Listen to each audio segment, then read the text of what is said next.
ప్రశ్న జవాబులకు ముందు కొన్ని విషయాలు నేను మీ అందరి ప్రార్థనలో మా అమ్మను జ్ఞాపకం చేసుకోండి అని ఒక మాట మీతో మనస్ఫూర్తిగా అడుగుతున్నాను. దయచేసి మా అమ్మకు ఆరోగ్యం బాగలేదు. ఆమె చాలా వీక్ అయ్యారు. నేను చిన్నప్పటి నుంచి మా నాన్నను చూడలేదు. నాకు తండ్రి లేడు. మా అమ్మే నన్ను పెంచింది. ఆమె నాకు తల్లి, ఆమె తండ్రి. సో నేను 11వ తారీఖు రావాలి అమెరికా నుండి. కానీ మా అమ్మకు బాగలేదని తెలిసి నేను 5వ తారీఖే వచ్చేసాను. 4వ తారీఖు బయలుదేరి 4వ తారీఖే వచ్చేసాను. సో మా ఇంటికి ఉన్న పెద్ద దిక్కు ఆమె మాత్రమే. ఆమె బాగా ఇప్పుడు వీక్గా ఉంది. సో ఆమె కోసం మీరు ప్రార్థన చేస్తే మీ ప్రార్థనలను బట్టి ప్రభు నా పట్ల కొంచెం ఫేవర్ చూపిస్తాడు అని అనుకుంటున్నాను. ఇంకో విషయం ఏంటంటే, ఇప్పుడు చెప్తుంటే గుర్తొస్తుంది నాకు, జేమ్స్ గారు అప్పుడెప్పుడు ఫోన్ చేశారు అని. నాకు అది గుర్తు కూడా లేదు. అయితే నేను ఎవరైనా పిలిస్తే రానంత పెద్దోడేం కాదు, అస్సలు కాదు. మీరు నా నంబరు మీకు ఎలా వచ్చింది అని తెలుసుకోవడం కోసమే ఆ ప్రశ్నలు వేస్తాను. ఎందుకంటే ఇంతకుముందు జేమ్స్ గారు చెప్పినట్లు కొంతమంది మన మిత్రులు ఫోన్ చేసి బాగా వాయించేస్తూ ఉంటారు నన్ను. ఇంకా అందుకని ముందే అడుగుతాను, అసలు ఏంటి, ఎవరు మీరు, మీకు ఎలా అని. కొంతమంది క్రైస్తవ పేర్లు పెట్టుకుని ఒకసారి పరిచయం అయిన తర్వాత మళ్ళీ వాయిస్తారు. అందుకని అడిగాను, అంతేకాని అడుగుంటాను, అంతకుమించి ఏమీ లేదు. అయితే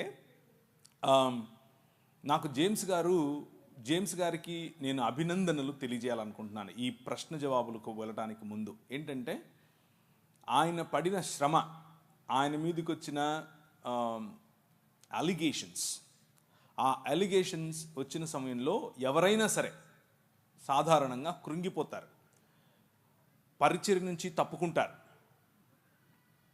కృంగిపోయి పరిచర్య నుంచి తప్పించుకుని దేవుడితో కంప్లైంట్ చేస్తారు, ఎందుకు నాకు ఇది చేశావు అని.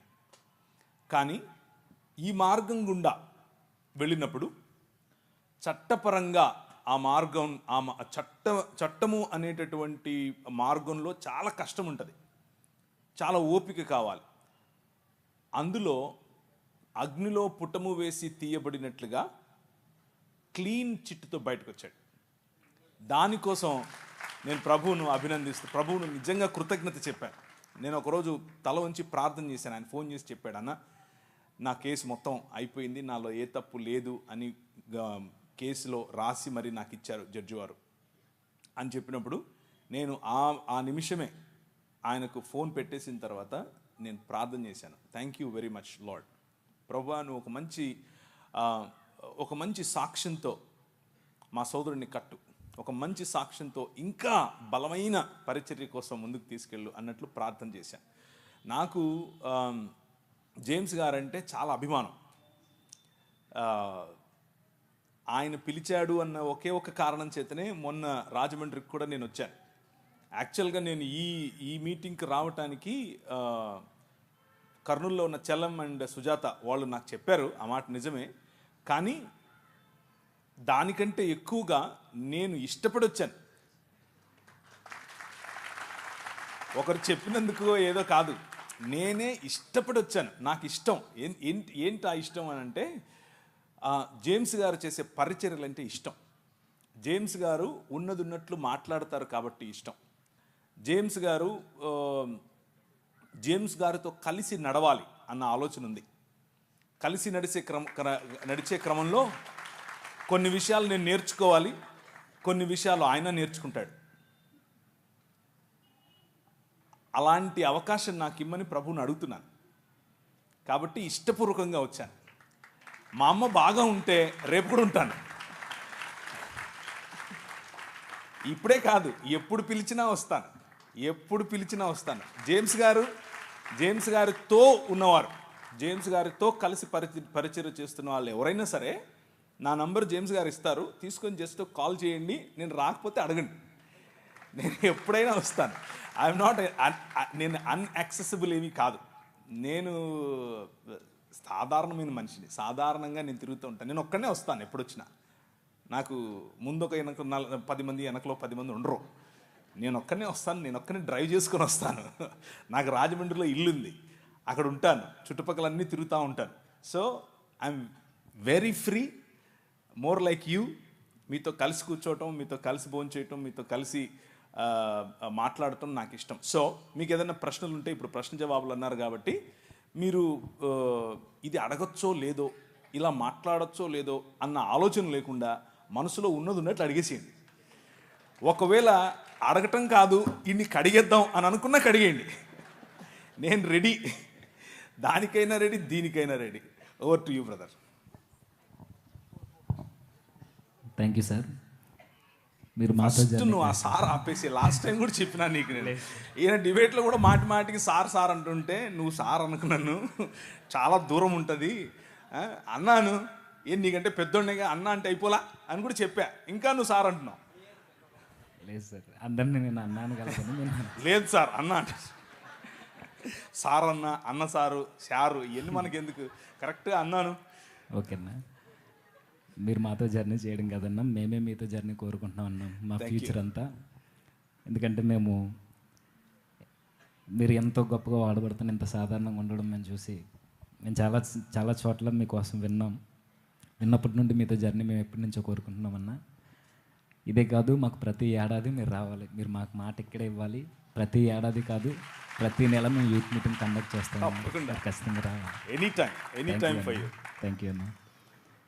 ఐ థింక్ డైరెక్ట్గా ఇంకా మీరు మాకు ఒక స్వేచ్ఛనిచ్చారు, కడిగేమని కూడా. అడగేయండి. ఓకే సార్, ఓకే అన్న. అయితే మొట్టమొదటిగా మా ప్రశ్న ఏంటంటే అన్న, ఇప్పుడు దేవుడు మానవులందరినీ ఒకేలా సృజించాడు. అయితే ఈరోజు మన ఇండియాలో, ప్రాముఖ్యంగా మన భారతదేశంలో ఇన్ని కులాలు, ఇన్ని మతాలు ఇవన్నీ పుట్టుకొచ్చి మనకు కనబడుతున్నాయి, మనుషుల మధ్య వ్యత్యాసాలు. అసలు వీటన్నిటికీ మూలం బైబిల్ అయితే ఏం చెప్పట్లేదు, కానీ దేవునికి ప్రతినిధులుగా, దేవుని కుమారులుగా మనల్ని చేస్తే, ఇప్పుడు మన భారతదేశంలో ఉన్న కొన్ని మత గ్రంథాలు, ఆ మత గ్రంథాల్లో ఉన్న ఈ వర్ణ వ్యవస్థ కావచ్చు, ఈ కుల వివక్ష, దీనివల్ల చాలా వర్గాలకు సంబంధించిన వారు చాలామంది బాధపడ్డారు. అసలు వీటి వల్ల ఉపయోగం ఉందా, లేదంటే ఇవి ఇలానే కొనసాగితే మన భారతదేశం యొక్క పరిస్థితి ఏంటి, దీనికి క్రిస్టియానిటీ తరపున మనం ఎలా స్పందించాలి, దీని మూలాల కోసం మాకు కొంచెం తెలియజేయండి. Excellent question. ఈరోజు సాయంకాలం నేను దేవుని రాజ్యం, మిషనరీ ఉద్యమం గురించి మాట్లాడబోతున్నాను. మిషనరీ ఉద్యమంలో ఈ మీరు అడిగిన ప్రశ్నకు కూలంకషంగా, అంటే చాలా లోతుగా కొన్ని విషయాలను తీసుకుని మాట్లాడే ప్రయత్నం చేస్తాను. అక్కడ మీకు విశాలమైనటువంటి ఒక దృక్పథం, విశాలమైనటువంటి దేవుని రాజ్యానికి సంబంధించినటువంటి ఒక వైఖరి మీకు వచ్చే విధంగా ఆ సెషన్ ఉండబోతోంది. కాబట్టి చాలా క్రిస్ప్గా, అంటే తక్కువ సమయంలోనే ఈ ప్రశ్నకు సమాధానం చెప్తాను. భారతదేశం మాత్రమే కాదు, ఎక్కడెక్కడ మతం ఉంటుందో అక్కడక్కడ విభజన ఉంటుంది. అది క్రైస్తవ మతమైనా సరే. మళ్ళీ చెప్పనా, ఎక్కడెక్కడ మతం విస్తరిస్తుందో అక్కడక్కడ విభజన ఉంటుంది. ఎందుకు అనంటే మతం మానవ కల్పితం, మతం మానవ నిర్మితమైన, మానవ కల్పితమైన ఒక వ్యవస్థ. మతాలు ప్రజల మధ్యలో చిచ్చు పెడతాయి, మతాలు ప్రజలను ఒకరికంటే తక్కువగా చూసే ప్రయత్నం చేస్తాయి. మతం అనేది ఒక విగ్రహం, మతం అనేది ఒక విగ్రహం. అది క్రైస్తవ మతమైనా సరే, డినామినేషనల్ రూపంలో, శాఖ రూపంలో ఉండే విగ్రహం. ఆ విగ్రహం ఎదుటి మనిషిని మనిషిగా గుర్తించటానికి, నా శాఖలో లేకపోతే, నా బాటలో లేకపోతే ఆ మనిషి మనిషే కాదు, ఆ మనిషిని నేను ప్రేమించక్కర్లేదు, ఆ మనిషిని నేను దూరం ఉంచాలి అన్నటువంటి వ్యవస్థ మత వ్యవస్థ. ఆ మత వ్యవస్థ భారతదేశంలో మాత్రమే కాదు, ప్రపంచ యావత్తూ ఉంది. కానీ మీరు అడిగిన ప్రశ్న పర్టికులర్గా భారతదేశం కోసం కాబట్టి, భారతదేశంలో ఉన్నటువంటి ధర్మము 4 పాదముల మీద నడవాలి అని ఏదైతే చెప్పారో, ఆ 4 పాదములు ఏవో కావు. 1 బ్రాహ్మణుడు, 2 క్షత్రియుడు, 3 శూద్రుడు, వైశ్యుడు, శూద్రుడు. ఈ 4 పాదాల మీద నిలబడి ఉండటమే ధర్మం. అదే సనాతనం. సనాతనానికి కుల వ్యవస్థకు వేరు వేరు అర్థాలు లేవు, 2 ఒకటే. ఆ స్ట్రక్చర్ అఖిలాండ కోటి బ్రహ్మాండ నాయకుడు అని పిలువబడినటువంటి దేవుని శరీరముగా ఈ నలుగురిని చెబితే, ఈ 4లోనూ ఈ నాలుగు కులాలలోనూ లేకపోతే వర్గాలలోనూ లేని ప్రజలు దేవునికి బయట చెప్పుల వంటి వారు, లేకపోతే అంటరాని వారు, లేకపోతే మ్లేచ్చులు, దాసులు, దస్యులు, రాక్షసులు, అసురులు అని పిలువబడినటువంటి వారు. సో ఈ ధర్మమును పాటించని వారందరూ కూడా మ్లేచ్చులు, దాసులు, దస్యులు వగేరా వగేరా వగేరాగా చెప్పబడి బలవంతంగా మనిషిని ఆ ధర్మంలోనికి, ఆ మతంలోనికి, దేవుళ్లను సైతం, పండుగలను సైతం మత మార్పిడి చేయగలిగినటువంటి ఏకైక వ్యవస్థ మన భారతదేశంలోనే ఉంది. దాని గురించి తర్వాత మాట్లాడుకుందాం. కానీ క్రైస్తవులుగా మన స్పందన ఏమిటి? క్రైస్తవులుగా మనమేం చేయాలి? క్రైస్తవం అనేది ఒక మతం కాదు. క్రైస్తవం అనేది విశ్వ మానవ ఉద్యమం. మళ్ళీ చెప్తాను, క్రైస్తవం అనేది మతం కాదు. ఇది క్రీస్తు శరీరముగా మానవులందరినీ ఒక చోటికి పోగేసేటటువంటి విశ్వ మానవ ఉద్యమం. ఈ ఉద్యమంలో భాగమే మీరు. ఇది ఒక రాజ్య సంకల్పం. ఆ రాజ్యంలో భాగమే మీరు, ఆ రాజ్య ప్రతినిధులు మీరు. ఈ రాజ్యం, ఈ ఉద్యమం ఏం చెబుతోంది అనంటే, ఇప్పుడు క్రీస్తునందు స్త్రీ అని పురుషుడని తేడా లేదు, మనం ఒకటే. ఇప్పుడు ఈ రాజులో యూదుడని గ్రీకు దేశస్థుడని తేడా లేదు, మనం ఒకటే. ఇప్పుడు ఈ రాజులో బానిస అని లేకపోతే రాజని తేడా లేదు, యజమాని బానిస అన్న తేడా లేదు. అందరూ అన్ని రకాల తోళ్ళు, నల్లవారైనా తెల్లవారైనా, బ్రౌన్గా ఉన్నా, ఎల్లో కలర్లో ఉన్నా, ఎర్రగా ఉన్నా, ఎలాంటి వారైనా సరే దేవుని స్వరూపము, దేవుని పోలిక చొప్పున చేయబడ్డారు. ఇది సువార్తలో మొట్టమొదటి భాగం. ఇది గుర్తు చేయటమే సువార్త. మనిషిని మనిషిగా చూడటమే సువార్త. మనిషిని మనిషిగా ఆలింగనం చేసుకోవటమే సువార్త. ఈ మార్గం, ఇది ఎలా చేయాలి ఈ సువార్తను అనంటే, తండ్రి కుమార పరిశుద్ధాత్మలుగా ఒక్క దేవుడుగా ఉన్నటువంటి మన దేవుడు అనేకమైనటువంటి ప్రజలను పోగేసి ఒకే శరీరముగా వారిని ఆహ్వానించటం, ఒకే కుటుంబంగా బ్రతకటం, ఇది క్రైస్తవ సువార్త. ఇది ఎలా సాధ్యం అనంటే, ప్రభు అయిన యేసు క్రీస్తు ఒక మనిషిగా ఎలా బ్రతకాలో, ఒక మనిషి పాపరహితుడై, ఒక మనిషి మతరహితుడై, ఒక మనిషి కులరహితుడై అందరి కోసం ఒకే సమానమైనటువంటి పంక్తి భోజనం కూర్చోపెట్టి వారితో మాట్లాడుతూ చెప్పిన మాట ఏమిటి అంటే, అంధకార సంబంధమైన దురాత్మ సమూహములను జయించిన తర్వాత, వాటికి ముళ్ళుగా ఉన్నటువంటి మరణాన్ని జయించిన తర్వాత, నేను ఏ మార్గాన్ని అయితే చూపిస్తున్నానో, ప్రేమ, క్షమ, పంచి ఇవ్వటం, అందరి కోసం పాటుపడటం, ఇలాంటి ఒక సమాజాన్ని నేను నిర్మిస్తాను. ఆ సమాజమే మీరు. ఈ సమాజం కేవలం ఈ సమాజం మాత్రమే ఈ సమాజానికి చెందని వారి కోసం ఉనికిలో ఉంది. మళ్ళీ చెప్పనా? కేవలం ఈ సమాజం మాత్రమే ఈ సమాజములో సభ్యులు కాని వారి కోసం ఉనికిలో ఉంది. అది ఈ సమాజానికి ఉన్నటువంటి విశిష్టత. అది విశ్వ మానవ సమాజానికి ఉన్నటువంటి విశిష్టత. అది క్రీస్తు శరీరానికి ఉన్నటువంటి విశిష్టత. కాకపోతే మనకున్నటువంటి సమస్య ఏమిటి అని అంటే, ఈ విశాలమైన దర్శనాన్ని మర్చిపోయి ఇది కూడా ఒక మతమైంది. ఇందులో కూడా శాఖలు ఏర్పరచుకున్నారు. ఇందులో కూడా నేను గొప్ప, నువ్వు తగ్గు అన్నటువంటి ఆలోచనలు తెచ్చుకున్నారు. ఇందులో కూడా నువ్వు స్త్రీ, నేను పురుషుడు అన్న ఆలోచనలు అరువు తెచ్చుకున్నారు. ఎక్కడి నుంచి? చుట్టుపక్కల ఉన్నటువంటి భావజాలాల నుంచి. కానీ మిషనరీలు మనకు నేర్పినటువంటి, మన ముందు నడిచిన మన తల్లిదండ్రులు మనకు నేర్పిన బాట ఇది కాదు. మనకు నేర్పిన బాట, మనందరము ఒకటే, మనందరము ఒక్క తండ్రి పిల్లలం.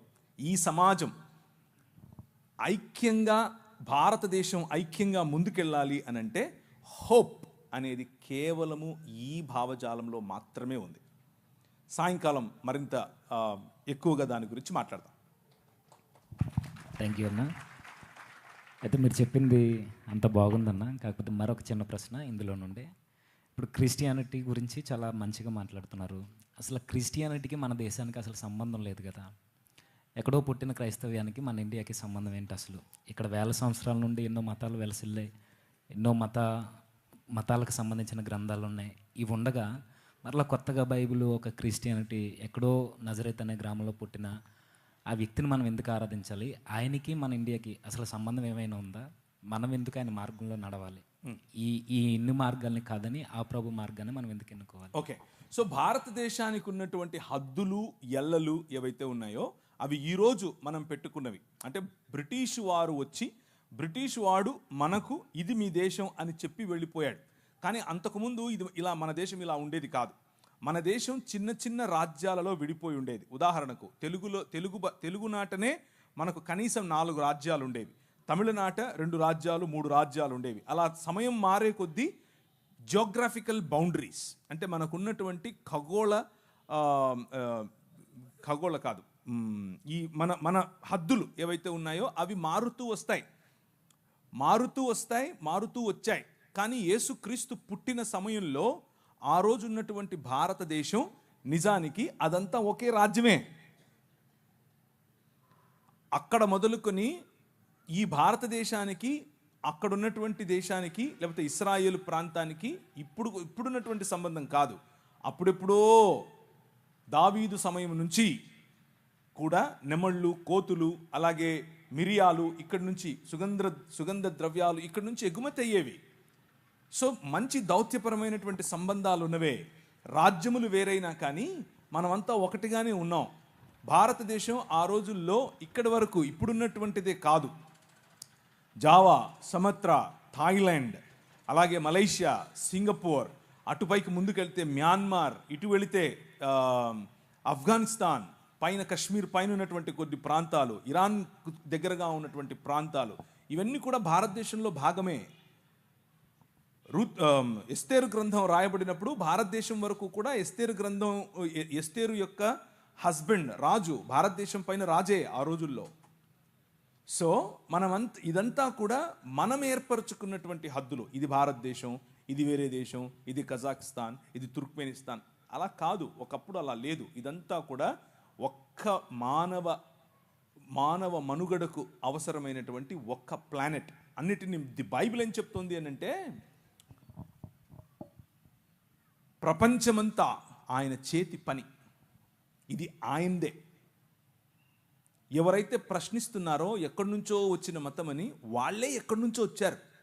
వాళ్ళు కాస్పియన్ సీ దగ్గర నుంచి కొందరు, ఇటువైపు ఇరాన్ ప్రాంతం నుంచి కొందరు వలస వచ్చి ఇక్కడ ఉంటున్నారు. సో ప్రతి ఒక్కరూ ఎక్కడో ఒక చోటు నుంచి వచ్చిన వారే. కొందరు ముందొచ్చారు, కొందరు తర్వాత వచ్చారు. అంతేగాని ముందొచ్చినోడు గొప్ప, వెనకొచ్చినోడు తక్కువ కాదు. ఇకపోతే ఇక్కడున్నటువంటి మతాలు బయటకు వెళ్ళలేదా? ఇక్కడ ఉన్నటువంటి బౌద్ధం జపాన్ వరకు వెళ్ళలేదా? ఇక్కడ ఉన్నటువంటి బౌద్ధం ఎందుకు ఈ దేశంలో లేకుండా పోయింది? ఇక్కడ పుట్టినటువంటి బౌద్ధాన్ని ఏమాత్రం ఉద్ధరించారు మీరు? తరిమేశారుగా. ఒక తల ఇస్తే ఇన్ని బంగారు నాణ్యాలు ఇస్తాము అని పుష్యమిత్ర శృంగుడు చెప్పలేదా? సో ఇక్కడ పుట్టిన దాన్ని ఏదో ఉద్ధరించినట్లుగా మాట్లాడకూడదు. అలాగే బయట పుట్టింది అని దేన్ని చెప్పటానికి వీల్లేదు. ఎందుకు అనంటే ఇదంతా ఒక్క ప్రపంచం. ఇది మా నాయనది, మా నాయన ప్రపంచం. ఇది మా నాయన ప్రపంచంలోకి మా నాయన వచ్చాడు. మధ్యలో నీదేంటి సమస్య? ఇక్కడికి వచ్చాడు అంటున్నారు. మరి ఇక్కడి నుంచి అక్కడికి వెళ్ళారు అని ఎందుకు చెప్పరు? ఇక్కడి నుంచి అక్కడికి వెళ్ళిన వాళ్ళేగా, అక్కడి నుంచి వచ్చిన వాళ్ళేగా వీళ్ళు. ఆర్యులు అని పిలువబడిన వారు అక్కడి నుంచి వచ్చిన వారేగా. మిడిల్ ఈస్టర్న్ ప్రాంతం నుంచి వచ్చిన వారేగా. మెసొపటోమియా ప్రాంతం నుంచి వచ్చిన వారేగా. మెసొపటోమియా ప్రాంతము ఈ ఇండస్ వ్యాలీ అంటే సింధు నాగరికత మధ్య ఉన్నటువంటి సంబంధాలు తెలియకుండా మాట్లాడుతున్నారా? కాదు. ఇవి కేవలము మనుషుల మధ్యలో విభజన తీసుకుని రావటానికి వాడే అవాక్కులు చవాక్కులు. అంతకుమించి ఇంకేమీ లేదు. కాబట్టి భారతదేశంలో అనేక మతాలు ఉండొచ్చు, అందులో ఇబ్బంది ఏమీ లేదు. అలాగే క్రైస్తవ మతాన్ని మతంగా అసలు మేము మతంగా చెప్పటమే లేదు కదా. వస్తున్నది దేనితో? ఒక భావజాలం. ఏంటా భావజాలం? మనుషులందరూ సమానం. ఏంటా భావజాలం? దేవుని వైపుకు మరలండి. ఏంటా భావజాలం? దేవుని పిల్లలముగా మనం మారాలి. ఏంటా భావజాలం? నీతి కలిగి జీవించాలి. ఈ భావజాలం ఎక్కడి నుంచి వచ్చినా తీసుకుంటాం. తెల్లోడు తయారు చేస్తే సెల్ ఫోన్ కావాలి, తెల్లోడు తయారు చేస్తే టీవీ కావాలి, తెల్లోడు తయారు చేస్తే మ్యాగ్నఫోన్ కావాలి, తెల్లోడు తయారు చేస్తే ప్యాంటు సొక్కా వేసుకోవాలి. తెల్లోడిని తలుసుకోకుండా నీ జీవితంలో ఒక్క క్షణం బతకలేవు. నువ్వు ఒక్క క్షణం కూడా బతకలేవు. నువ్వేమో మళ్ళీ ఆడుకునేది బయట నుంచి వచ్చింది, బయట నుంచి ఏం రాలేదు, ఇక్కడిదే. యేసుక్రీస్తు చనిపోయి తిరిగి లేచిన తర్వాత ఆయన ప్రపంచమంతటిపైన రాజుగా తనను తాను ప్రకటించుకున్న తర్వాత తోమాను పంపించాడు. తోమా ఇక్కడికే వచ్చాడు. తోమా భారతదేశానికి వచ్చాడు. మొదటి శతాబ్దంలోనే వచ్చాడు. బ్రిటిష్ వాళ్ళు తెచ్చాడంటే ఏంటి నువ్వు తెలియక. బడ్డి శానిస్ వచ్చాడు. ఆ తరువాత మెల్లిమెల్లిగా క్రీస్తు శకం 500 నుంచి మొదలైంది పరంపర. ఇక్కడున్న వాళ్ళు ఒక ఉత్తరం రాశారు, మా కోసం కొంతమంది మిషనరీలను పంపించండి అని. ఎక్కడికి? ఈజిప్టులో ఉన్నటువంటి చర్చికి రాశారు, అంతియోకికి రాశారు. అప్పుడు 500లో క్రీస్తు శకం 500లో 1500లో బయలుదేరారు కొంతమంది. ఆ 1500కు రావడానికి ముందు మొదటి 1500 సంవత్సరాలలో కొన్ని వందల మంది మిషనరీలు ఈ దేశానికి వచ్చారు. ఎక్కడెక్కడి నుంచి వచ్చారు? ఇరాన్ నుంచి వచ్చారు, ఇరాక్ నుంచి వచ్చారు, బబులోనియా నుంచి వచ్చారు, అలాగే దాన్ని ఏమంటారు సిరియా నుంచి వచ్చారు. భారతదేశంలో సిరియా బైబిల్ చదివే వాళ్ళు కొన్ని లక్షల మంది ఉన్నారు. తెలియక సిరియాలో బైబిల్ చదివే వాళ్ళు ఈ రోజు కూడా భారతదేశంలో లక్షల మంది ఉన్నారు. సో ఇది కొత్త మతం ఏం కాదు. 2000 సంవత్సరాలుగా ఉనికిలో ఉన్న మతం, 2000 సంవత్సరాలుగా ఉనికిలో ఉన్న మానవ మార్గం, మనిషిని మనిషిగా గుర్తించే మార్గం. ఈ మార్గం బయట నుంచి వచ్చిందేమి కాదు, ఇక్కడిదే. ఓకే అన్న, థ్యాంక్ యూ అన్న. అయితే మరలా కంటిన్యూషన్ క్వశ్చన్, అంటే మీరు చెబుతున్న ఆన్సర్లో నుండి మాకు మరలా ప్రశ్నలు వస్తున్నాయి. ఈ మతం ఎక్కడిదే అదే ఈ మార్గం, ఈ ప్రభు స్థాపించిన ఈ మార్గం ఏదైతే ఉందో ఇది ఇక్కడిదే అంటున్నారు. అయితే ఈ పరిసర ప్రాంతాల్లో మన భారతదేశంలో కొన్ని చోట్ల సువార్త చేస్తున్నప్పుడు అడ్డుకుంటున్నారు. అంటే కొన్ని దేవాలయాల దగ్గర, కొన్ని గుడుల దగ్గర ఇలా అడ్డుకుంటున్నారు. నిజానికి అసలు ఆ పరిసర ప్రాంతాల్లో సువార్త చేసే అధికారం క్రైస్తవులకు ఉందంటారా? అసలు మన సువార్త పరిధులేంటి? అయితే కొంతమంది అంటున్నారు వీధి సువార్త కూడా అవసరం లేదని కొంతమంది పాస్టర్లు కూడా మాట్లాడుతున్నారు. వీటి రెండింటిని గురించి మాకు వివరణ కావాలన్నా. ఇది మనదే అయినప్పుడు మనం ఎందుకు సువార్త చేయకూడదు? రైట్, మనదే. ఈ దేశం మంది, ఈ ప్రపంచం మంది, మన్నాయింది. కానీ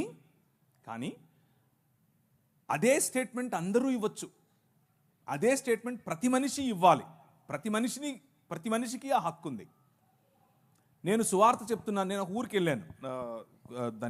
ఎక్కడ అంటే గుంటూరు జిల్లాలో ఒక చిన్న గ్రామం. ఆ గ్రామానికి వెళ్ళాను. నైట్ పడుకున్నాను. బాగా లేట్ అయిపోయింది మీటింగ్ లేట్ అయిపోయిన తర్వాత మనోళ్ళు రావడమే 9:30 10కి వస్తారు. 12:30కు మీటింగ్ అయిపోయింది. సరే అని వెళ్ళి పడుకున్నాను. ఒక ఉదయం 3:30 4 అయింది. 4 అవ్వంగానే గంట కొట్టింది. టింగ్ టింగ్. యెహోవా వలన ఆశీర్వదింపబడినవాడా లే సోమరి లే అంటుండు. ఎవడు ఏ ఆకాశవాణి ఏంటిది అనుకున్నాను. బయటకు వచ్చి చూస్తే బొంగులు పెట్టినాడు ఇంతవి. నేను పాస్టర్ గారిని అడిగాను, ఏంటండి ఏంటండి పాస్టర్ గారు ఏదో సౌండ్ సువార్త చెప్తున్నామండి అన్నాడు. అబ్బో భలే చెప్తున్నారు సువార్తలు. ఎలా చెప్తారు? నిద్రపోయేవాడిని కెలికి లేపి సువార్తనా? అది సువార్త కాదు. దానివల్ల మనం చెప్పే మెసేజ్కు విసుగు వస్తుంది. ప్రజలకి విసుగు రాకుండా చేయాలి. ఆ శుక్రవారం పూట మసీదుకి వెళ్ళి ఒకడు వారికున్న నిష్టలో, వారికున్నటువంటి భక్తిలో, వారికున్నటువంటి దైవభీతిలో మసీదుకి వెళ్ళి వస్తున్నారు. నువ్వు ఆ మసీదు కాన్ని నిలబడుకొని అస్సలాము అలైకుం సాహబ్ ఏలో అని చెప్పి వాడికి ఇచ్చావనుకో, ఏమంటాడు? 4 వేస్తాడు. ఎందుకేడు అంటే మనకు ఒక కామన్ సెన్స్ ఉండాలి. ఒక కామన్ సెన్స్తో మనం పనిచేయాలి. ఉదాహరణకు ఎవరైనా వాళ్ళ ఇంట్లో చనిపోయారు, ఆడి దగ్గరికి వెళ్ళి రికార్డింగ్ డాన్స్ పెడతారా? పెట్టరు. Common sense. అరే వాడు దుఃఖంలో ఉన్నాడు, దుఃఖంలో మనం కలిసి కొద్దిగా సాంత్వన ఊరట ఇచ్చే పని చేద్దాం. ఎవరింట్లో అన్నా పెళ్లి జరుగుతుంటే వెళ్ళి పాకింట్లో వాళ్ళు చచ్చిపోయారండి ఏడుతాం మనం. ఎందుకు ఏడం? అది అది కరెక్ట్ కాదు. అది మనకు కూడా తెలుసు. అలాగే మనం ఏదైనా క్రీస్తుని గురించి చెప్పాలి అని అంటే దానికి టెంపులే దొరికిందా, మసీదే దొరికిందా? అవసరం లేదుగా. ఎందుకు చేయాలి అక్కడ? సో మనమే కావాలని రెచ్చగొట్టేట్లుగా ఎప్పుడూ ప్రయత్నం చేయకూడదు. ఇది మనది కాబట్టి నా ఇష్టం వచ్చినట్టు తిరుగుతాను అని చేయకూడదు. స్వేచ్ఛ అనంటే విచ్చలవిడితనం కాదు, యథేచ్ఛవర్తన కాదు. స్వేచ్ఛ అంటే అవతలి వ్యక్తి మూడేంటి, అవతలి వ్యక్తి ఎలా ఉన్నాడు, అవతలి వ్యక్తి ఎలా స్పందిస్తాడు, అవతలి వ్యక్తితో నేను ఏం చెప్పాలి, ఎప్పుడు పంచుకోవాలి అని సమయాన్ని చూసి ఆ సమయంలో మంచి స్నేహభావంతో గౌరవప్రదంగా ఆయనకు క్రీస్తును పరిచయం చేయాలి. వీధి సువార్త చేయండి, తప్పేమీ లేదు. కానీ వీధి సువార్త పేరిట గొడవలు పెట్టుకోవద్దు. మొన్న కొందరు వెళ్ళారు, క్రైస్ట్ గాస్పెల్ టీం, సంచులు వేసుకుని తెల్ల బట్టలు వేసుకుని పోయినారు. పోతే అక్కడ వాళ్ళు అడ్డుకున్నారు. వాళ్ళు కొట్టనీకి వస్తే ఈడు కొట్టనీకి వెళ్తున్నాడు, ఆడు తిడితే ఈడు తిడుతున్నాడు. ఏం చెప్తున్నావు నువ్వు? ఏ పని అయితే చేయటానికి వెళ్ళావో దానికి కరెక్ట్గా ఆపోజిట్ చేస్తున్నావు నువ్వు. అవసరమా? లేదు. ఎదగాలి, ఆలోచన స్థాయిలో పైకి రావాలి. మాధ్యమాలను ఉపయోగించండి. మీరు చేస్తున్నటువంటి ఈ మాధ్యమ పరిచర్య ఎక్సలెంట్. మొన్న జరిగిన డిస్కషన్ 7 లక్షల మంది చూశారు. అందరూ క్రైస్తవులే చూసింటారా? నో. మన మాట ఉప్పు వేసినట్లుగా ఉంటే, మన మాట తగ్గింపుతో ఉంటే, మన మాట అవతలి వారి భావజాలం ప్రకారంగా రెచ్చిపోతూ ఉంటే, మనం మన భావజాలం ప్రకారంగా తగ్గించుకుని మాట్లాడితే ప్రజలను గెలవడం చాలా ఈజీ. ప్రజలను గెలుస్తాం. ఈ భావజాలంతోనే ప్రభువు ఈ లోకాన్ని గెలిచాడు. మనం అలాంటి భావజాలంతోనే సువార్త చేయాలి. సో సువార్త చేయండి, ఇది మన దేశం, కానీ సమయస్ఫూర్తి కలిగి చేయండి.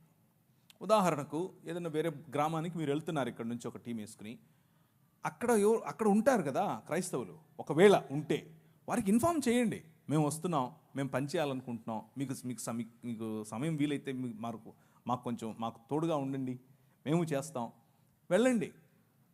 దగ్గరున్నటువంటి వాళ్ళతో ముందు పీస్ పర్సన్ అంటారు, అంటే ఒక సహృదయం ఉన్న వ్యక్తిని కలుపుకోండి, అక్కడ కలిసి చేయండి, మళ్ళీ ఎవరి దారిన వాళ్ళు వెళ్ళిపోండి, ఇబ్బంది ఏమీ లేదు. అలాగే మాధ్యమాలను వాడుకోండి, అలాగే టెక్నాలజీ వాడండి, సెల్ ఫోన్స్ వాడండి, వాట్సాప్ వాడండి, ఫేస్బుక్ వాడండి. ఇవన్నీ మీరు చేసేవే, కొత్తవేం కాదు. అన్నిటినీ మించి స్నేహం వాడండి, స్నేహపూర్వకంగా ప్రజలను పట్టండి, గృహదర్శనాలు చేయండి. ఇవన్నీ ఏం కాకుండా ఊరికే పోయి చేతిలో ఉన్నది నువ్వు వాడు మూడేంటో తెలియదు, వాడు ఎలా ఉన్నాడో తెలియదు, ఇదిగో నువ్వు నమ్ముకుంటే పరలోకం మొత్తం లేక నరకం మొత్తం, దేవుడు నిన్ను 65 చేసేస్తాడు, ఈ మాటలన్నీ చెప్తే ఎవరండి వినేది? ఎవరు వినరు. మనం చెప్పే దాంట్లో మనకు క్లారిటీ ఉండదు, వినే దాంట్లో వాళ్ళకు క్లారిటీ ఉండదు. అలా వద్దు. ఒక స్ట్రక్చర్డ్ వేలో, ఒక పద్ధతిగా గనక మనం చేస్తే మనం చాలామందిని గెలవచ్చు. సో నా ఆన్సర్ ఏంటంటే, ఇది మన దేశం, కానీ సమయస్ఫూర్తితో ప్రజలను ఆకర్షించే విధంగా, ఆకట్టుకునే విధంగా సువార్త పరిచర్యను చేయండి. సువార్త పరిచర్యలో క్రీస్తును, రాజును పరిచయం చేయటం మన ఆలోచన, అంతేకాని మన మతాన్ని పరిచయం చేయటం కాదు. అక్కడే మనం తప్పుదారి పడుతున్నాం. ఓకే అన్న, థ్యాంక్ యూ అన్న. రాజును పరిచయం చేయడం మాత్రమే మనం చేయమంటున్నారు. మన ప్రభుని పరిచయం చేస్తున్నప్పుడు కొన్ని ప్రశ్నలు లేదా కొన్ని పరిస్థితులు మేము ఎదుర్కోవాల్సి వస్తుంది. ఈ వీధి సువార్త చేస్తున్నప్పుడు కానీ, బయట వీధి జరుగుతున్నప్పుడు కానీ, అయితే గుడుల ప్రస్తావన ఎలానే వచ్చింది కాబట్టి సువార్త ప్రకటనలో మాకు ఎదురవుతున్న పరిస్థితులు ఏంటంటే, మీరు మీటింగ్లు పెడితే మేము వస్తున్నాం, మీరు ఏదైనా మీకు సంబంధించిన కేకులు ఏమైనా ఇస్తే మేము తింటున్నాం, వాటినప్పుడు మేము విగ్రహాలకు అర్పించింది పెట్టినప్పుడు మీరు ఎందుకు తినట్లేదు? ఈ ప్రశ్న ఎక్కువగా క్రైస్తవులు మేము ఎదుర్కోవడం జరుగుతుందన్న. ఇది దీని మీద డిబేట్ కూడా జరిగింది. మీరు వచ్చారు, అయితే ఆ రోజు మరి సమయం ఒకవేళ అక్కడున్న పరిస్థితులను బట్టి మీరు ఏమీ మాట్లాడలేదు. తర్వాత మీరు చేసిన వీడియో కూడా క్రైస్తవ ప్రపంచాన్ని చాలా ఆదరించింది. ఈ రోజు కూడా సభాముఖంగా ఇలాంటి ప్రశ్నలు మాకు ఎదురవుతున్నప్పుడు మేము ఎలా స్పందించాలి? అసలు విగ్రహాలు పెట్టినవి వాళ్ళు పెడుతున్నప్పుడు మేము తిని ఇప్పుడు వాళ్ళకి సువార్త చెప్పాలా, లేదంటే ఆ పరిస్థితుల్లో మేము ఎలా యుక్తిగా నడుచుకోవాలి? ప్రాక్టికల్గా దైనందిన జీవితంలో మనం ఎదుర్కొనేవి ఇవి తెలుసుకోవాలి, వీటి గురించి ఆలోచించాలి. వీటి గురించి ఒపీనియన్స్, అంటే మన ఉద్దేశాలు ఒక్కొక్కరికి ఒక్కొక్క రకంగా ఉండొచ్చు, ఉద్దేశాలు వేరు రకంగా ఉండొచ్చు. కానీ నాకు అర్థమైన బైబిల్ గ్రంథంలో నుంచి నేను అర్థం చేసుకున్నది నేను మీకు చెప్తాను. దీన్ని నేను ఇది కరెక్ట్ అని నమ్మి చెప్తున్నాను.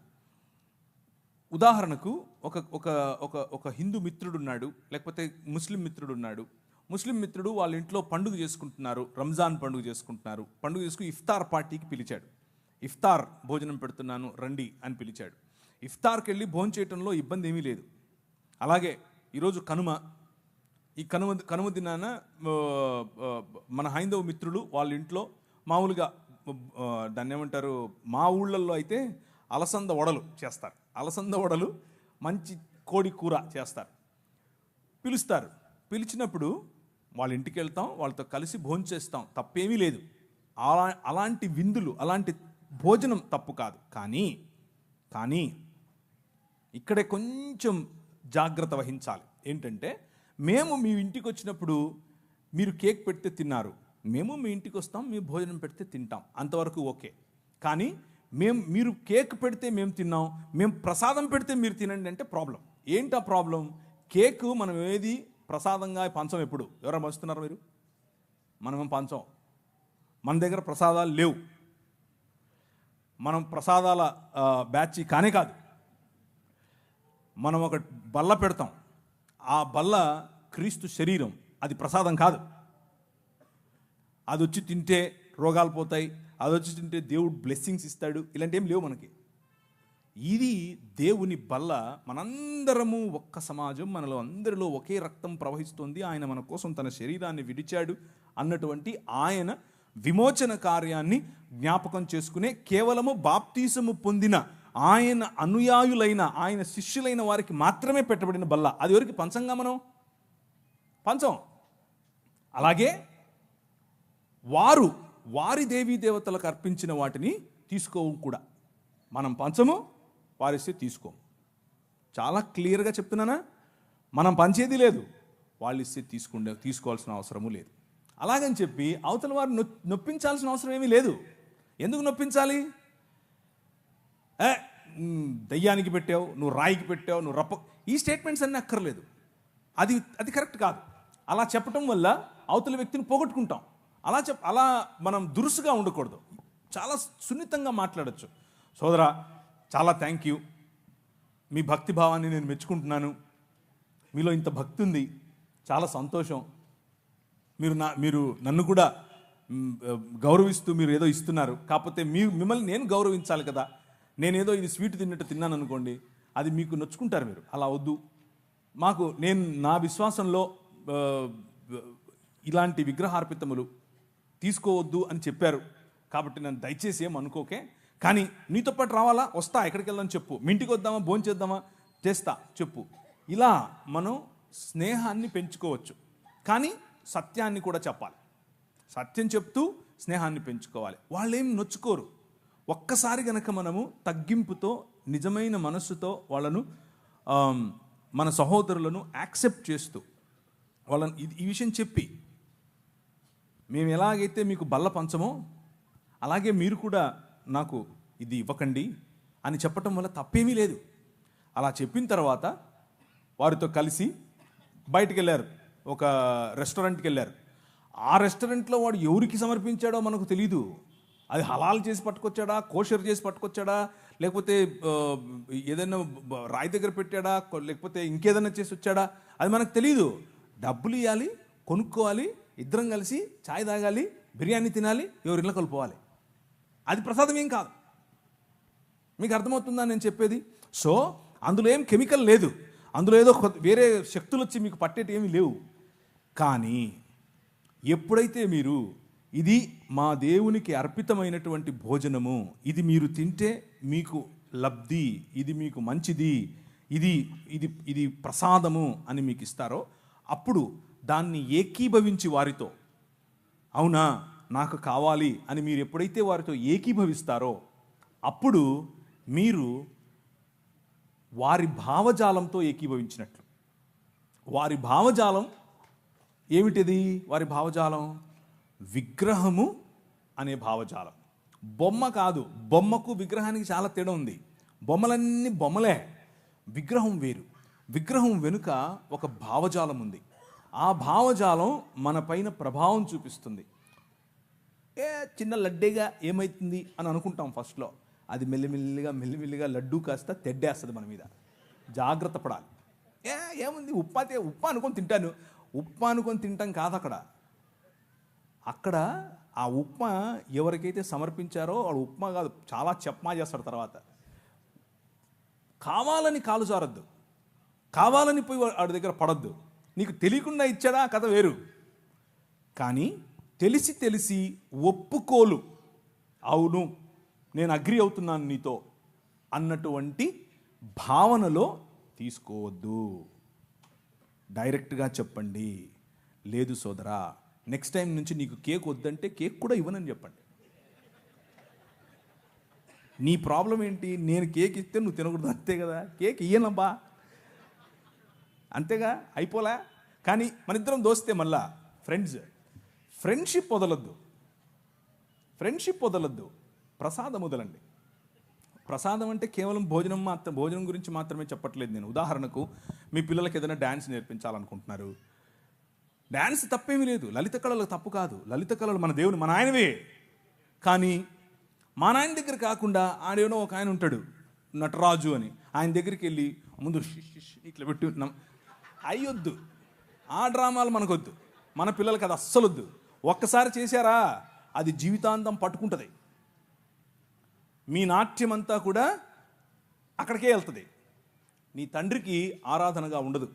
నీ పాట పాడేటప్పుడు ఎవరిని తలుచుకుంటున్నావు, ఎవరు నీ మధ్యలో ఉంటున్నారు, ఎవరికి ఆరాధనగా నీ పాట, నీ పని. కొంతమంది పని కేవలం డబ్బు కోసం చేస్తారు. ఆ డబ్బు మీకు విగ్రహం. కేవలం ప్రసాదం దగ్గర ఉప్మా దగ్గర అది అక్కడ ఆగకండి. ఇది చాలా పెద్ద కాన్సెప్ట్. కొంతమందికి కులం ఒక విగ్రహం. దాని కిందనే బతుకుతూ ఉంటారు. పెళ్లి చేయాలంటే కులం కావాలి, భోజనం చేయాలంటే కులం కావాలి, ఎవరి దగ్గరికైనా వెళ్ళాలంటే కులం కావాలి, అసలు మనోడా కాదా అదొక విగ్రహం. విగ్రహార్పితం నువ్వు యాక్చువల్గా అప్పుడు. సో విగ్రహం అనేది నిన్ను మనిషి స్థాయి నుంచి తగ్గిస్తుంది, పశు స్థాయిగా మారుస్తుంది. మెల్లిమెల్లిగా దాని భావజాలం నీ పైన పట్టి పీడిస్తుంది. సో నో, వద్దు అని చెప్పండి. నేనైతే అలాగే చెప్తాను, నాకు ఏ సిగ్గు లేదు ఈ విషయంలో. కానీ వద్దని చెప్పి నేను పోగొట్టుకున్న ఫ్రెండ్ లేడు, ఎవ్వరు లేరు. నొప్పించాల్సిన అవసరం లేదు. ఇదొక భ్రమ. ఏంటా భ్రమ అంటే, వద్దు అని చెప్తే అవతలోడు నొచ్చుకుంటాడండి. ఏం నొచ్చుకోడు, ఆడు నొచ్చుకుంటాడో లేదో తెలియదు, కానీ నువ్వు నొచ్చుకుంటున్నావు ముందు. అది నీ సమస్య. ఆనెస్టీ అంటే ఉన్నది ఉన్నట్లుగా నిజాయితీగా ప్రజల ముందు నిన్ను నువ్వు కనబరుచుకోవటం తప్పు కాదు, అది మంచిది. ప్రజలు అప్రిషియేట్ చేస్తారు. ఒకసారి ఏంటబ్బా ఆయన ఇలా చేస్తున్నాడు అని అనుకోవచ్చేమో, కానీ తరువాత నీ సత్ప్రవర్తన ఏమాత్రము వ్యత్యాసం లేకుండా నువ్వు ఆ వ్యక్తిని క్రైస్తవ భావంతో నువ్వు ఎప్పుడైతే దగ్గరికి తీసుకుంటావో అన్నీ అర్థమవుతాయి ఆయనకి. ఓకే, ఇది ఆయన నిష్ట. ఒక ఆయన వచ్చాడు నా పైన, బాస్. అప్పట్లో నేను ఒక కంపెనీలో పనిచేసేవాడిని. ఆయన బ్రాహ్మణోత్తముడు. అమెరికా వెళ్ళాం మేము ఇద్దరం కలిసి. కాదు ప్రవీణ్ గారు మీరు అని మొదలెట్టాడు. ఇక్కడే రామచంద్రాపురం అనుకుంటాను. ప్రవీణ్ గారు మీరు ఏంటండి మీరు అని 1-2 సార్లు నన్ను కొంచెం గెలికాడు. నేను అంటే నేను చాలా చాలా స్నేహంగా ఉంటాను ఆయనతో, కానీ ఆయన దానికి విలువ ఇవ్వాల. దానికి చేయండి, ఏం కాదు చేయండి అన్నట్లు నా వెంట పడ్డాడు. సరే కూర్చో అని చెప్పి ఒకరోజు, అసలు నువ్వు ఎలాగండి బ్రాహ్మణోత్తడివి అని అడిగాను. ఎందుకు అన్నాడు. నువ్వు అసలు సముద్రాలు దాటకూడదు కదా, 7 దాటి వచ్చావు, ఇప్పుడు ఎట్లయితావు నువ్వు అని అడిగా. భావజాలం గురించి మాట్లాడుతున్నా. నేంటండి నేను ఇచ్చింది తినడానికి ఇన్ని క్వశ్చన్లు ఎత్తనావు అన్నాడు. అలా కాదండి, మీరు ఇచ్చింది ఊరికే తీసేసుకోవటం కాదు, అసలు ఏంటి దాని వెనక ఉంది అని అడిగితే మీరు నాకు ఇది చెప్పారు, మరి మీరు చెప్తున్నది పాటించట్లేదు కదా అని అడిగాను. లేదండి మరి మేము చాలా స్వచ్ఛమైన ఇది అది అని ఏదో చెప్పాడు. ఏం తింటారో ఏం కలుపుతారో చెప్పారు. సరేనండి నేను కూడా తింటానులేండి, ఓ పని చేద్దాం, రేపు మా ఇంట్లో బీఫ్ బిర్యానీ వండుతున్నాను వచ్చేయండి అన్నాను. ఏంటండి అలా అంటారు మీరు అన్నాడు. అంటే భోజనం అండి బాబు, మేము తినే భోజనం, భలే ఉంటుంది, ముక్క తగిలితే సూపరు అన్నాను.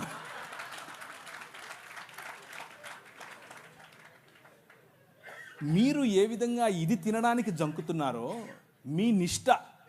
మీ నిష్టలో ఇది తినకూడదు అన్నది మీ భావన, తినరు. అలాగే మా నిష్టలో అది తినకూడదు అన్నది భావన, దాన్ని అర్థం చేసుకోండి. అంతేగాని పద్దానికి వచ్చి మీరు ఇలా క్వశ్చన్ చేస్తే నేను కూడా క్వశ్చన్ చేయాల్సి వస్తుందని చెప్పాను. బీఫ్ బిర్యానీ సూపర్ ఉంటుంది, దోశ వేసి పెడతా అన్నాను. బీఫ్ వండి దోశ బీఫ్ ఏంటండి ఆ కాంబినేషన్ ఏంటంటే, నేను అన్నాను భలే ఉంటుందండి బాబు, మీకు తెలియదు సూపర్ ఉంటుంది. ఇంకా మా ఊళ్ళల్లో సంగటి చేస్తారన్నాను. సంగటి ఆయనకి తెలియదు, అర్థం కావట్లేదు ఆయనకి, సంగటి ఏంటి అంటున్నాడు. అంటే కడపకు రండి ఒకసారి, బీఫ్ వేసుకుని సంగటి వండుకుని దాంట్లో నెయ్యి పోసి తింటే సబ్బా సూపర్. ఆయన తట్టుకోలేక చెవులు మూసుకెళ్ళిపోయాడు. టచ్లోనే ఉన్నాడు, ఇంకా ఫ్రెండే, కానీ అర్థం చేసుకున్నాడు. ఆయన నన్ను పెస్టర్ చేయటం, నన్ను ఒత్తటం, నన్ను కావాలని ఒత్తేది నేను ఒత్తితే ఎలా ఉంటుందో అర్థం చేసుకుని ఆపేశాడు. సో ఫ్రెండ్షిప్ మంచిది, ప్రజలను కోల్పోవద్దు, కానీ నీ విశ్వాసం అంతకంటే ముఖ్యం. నీ విశ్వాసం అంతకంటే ముఖ్యం. నువ్వు రోడ్డు మీద నిలబడి సువార్త చెప్పటం ఎంత ముఖ్యమో, నీ ఫ్రెండ్ దగ్గర నిలబడుకొని నేను క్రీస్తును మాత్రమే అనుసరిస్తాను అని చెప్పటం అంతే ముఖ్యం. నువ్వు ఆడిచ్చిందల్లా తీసుకొని తింటే నువ్వు అది చెప్పటం లేదని అర్థం, నీ సాక్ష్యం లేదని అర్థం. సో ఒకరిని గెలవటం కోసం అబద్ధం చెప్పక్కర్లేదు, సత్యం చెబుతూనే గెలవచ్చు. ఆ ప్రయత్నం చేయండి, ఉపయోగపడుతుంది. థ్యాంక్ యూ అన్న. దీని కంటిన్యూషన్ అన్నమాట. దేని వల్ల ఇప్పటి వరకు క్రైస్తవేత్తలని ఎలా డీల్ చేయాలని చెప్పండి, మీరు క్రిస్టియానిటీలో వాళ్ళని ఎలా డీల్ చేయాలి మాకు తెలియాలి. ప్రశ్న ఏంటంటే, ప్రార్థన ప్రతిదాన్ని పవిత్రపరుస్తుందని, దేవుడే సృష్టిలో ఉన్న ప్రతి పదార్థాన్ని మనకి ఇచ్చాడని, ఇప్పుడు ప్రార్థన చేసుకున్న విగ్రహాలు కల్పించుకుని మరి తింటే తప్పేంటి, ప్రార్థన పవిత్రపరుస్తుంది కదా అంటే ప్రార్థనకు అంత శక్తి లేదా, విగ్రహాలను పెట్టిన దాన్ని పవిత్రపరచలేదా, ఎందుకు తినకూడదు, దేవుడు పవిత్రపరిచిన ప్రతిదీ ప్రార్థన చేసుకుని తినమన్నారు కదా. అంటే క్రిస్టియానిటీలోనే కొన్ని ప్రశ్నలు మాకు నిలబడుతున్నాయి. అసలు ఇది ఎంతవరకు వస్తుంది, ప్రార్థన చేస్తే ప్రతి వస్తువు పవిత్రపరచబడుతుందా, ప్రార్థన చేసుకుని విగ్రహాలు పెట్టి తినేసాను. ఇది గత నెలలో జరిగిన చర్చలో మీరు మాట్లాడేస్తున్నారు ఆల్రెడీ, దాని గురించి పెద్దగా చెప్పాల్సింది ఏం లేదు. ప్రార్థనలో శక్తి ఉంది, ప్రార్థన మారుస్తుంది దేన్నైనా. కానీ ఇక్కడ వచ్చిన సమస్య, దీంట్లో ఏదో కల్మషం ఉంది, ఆ కల్మషం వచ్చి నన్ను ఏదో చేస్తుంది అనే భావన ఉండడం బట్టి ప్రార్థనలో చేసి దాన్ని శుభ్రపరుస్తున్నాం అన్న ఆలోచన చెప్తున్నట్లుగా నాకు అనిపిస్తుంది ప్రశ్నలో. కానీ ప్రసాదము తీసుకోకపోవటం అంటే విగ్రహాలు తీసుకోవటం అనేది నీ సాక్ష్యములకు సంబంధించింది. ఏ భావజాలాన్ని నువ్వు అనుసరిస్తున్నావో చెప్పడానికి సంబంధించింది. నువ్వు ప్రార్థన చేసుకుని తిన్నంత మాత్రాన ఇప్పుడు ప్రార్థన చేసుకోకుండా తిన్నా కానీ అది భోజనమే, అది సామాన్యమైనటువంటి బ్లడ్డే, సామాన్యమైన ఉప్మానే, సామాన్యమైన పొంగలే. దానివల్ల నీకు వచ్చేది పెద్దగా ఏమి ఉందో లేదో అని కాదు. మెయిన్ పాయింట్ ఏంటంటే, అర్పించినటువంటిది ఒక భావజాలానికి, ఆ విగ్రహము వెనుకున్నటువంటి ఒక ఆలోచన శక్తి, ఆ విగ్రహం వెనుకున్నటువంటి పడద్రోయబడినటువంటి దేవదూతల సమూహములలో ఒకరికి ఆ విగ్రహం అర్పితం. నువ్వు దాన్ని ఆవాహయామి అంటున్నావు, అలాంటివి చెయ్యొద్దు. ప్రార్థన చేసుకుని ఆవాహయామి ఏంటి? ప్రసాదం తినడం అంటే ఆవాహయామి అని చెప్పటమే. ప్రార్థన చేసుకుని పిలవాలా? పిలిచేవాళ్ళను ప్రార్థన చేసుకుని సరే నేను ఏకీపిస్తున్నాను ప్రార్థన చేసుకుని ఏకీపించాలా? అవసరం లేదు. ఇంత కష్టం ఎందుకు? వాక్యం చెప్తోంది. నువ్వు ఏదైనా మార్కెట్లోకి వెళ్ళావు, కొనుక్కున్నావు, ప్రార్థన చేసుకో, తిను.